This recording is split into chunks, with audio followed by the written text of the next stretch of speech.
È stato individuato dalla polizia l'autore del raid vandalico di Monigo lo scorso 28 aprile, una ventina di auto con le gomme squarciate ed un'altra completamente divorata dalle fiamme. Il presunto responsabile è il 29enne del Camerun, già denunciato a piede libero per l'accoltellamento di un volontario alla Caritas Tarvisina. Il colpo di scena nelle ultime ore, mentre in città continua il dibattito sull'accoglienza e su come tenere aperta la mensa della Caritas garantendo la sicurezza di operatori e ospiti. L'uomo è stato fermato a Fiera durante un'operazione di controllo del territorio e gli è stata notificata la denuncia per l'accoltellamento di lunedì scorso durante il servizio mensa alla Casa della Carità.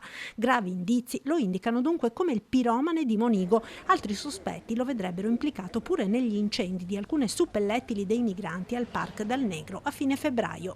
L'uomo aveva in passato usufruito dei servizi della Caritas, ma era stato allontanato proprio per i suoi comportamenti. L'11 maggio si era ripresentato nella struttura di Via Veniere ed aveva ferito al volto con un coltello un 35enne moldavo volontario alla mensa, poi era scappato.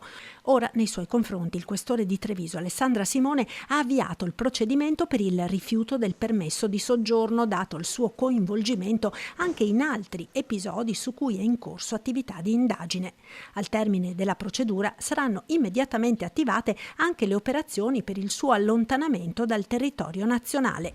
L'episodio di Monigo aveva creato non poca apprensione tra i residenti. È la prima volta che succede ed è preoccupante perché per gli abitanti della zona, insomma. Quando sono arrivati i vigili del fuoco, loro intanto hanno spento il fuoco, hanno sventrato proprio perché c'erano le bombole lì dentro. C'era sto rischio e da lì poi siamo risaliti al fatto che hanno tagliato una gomma a tutte le macchine qui dentro del vialetto fino in fondo là.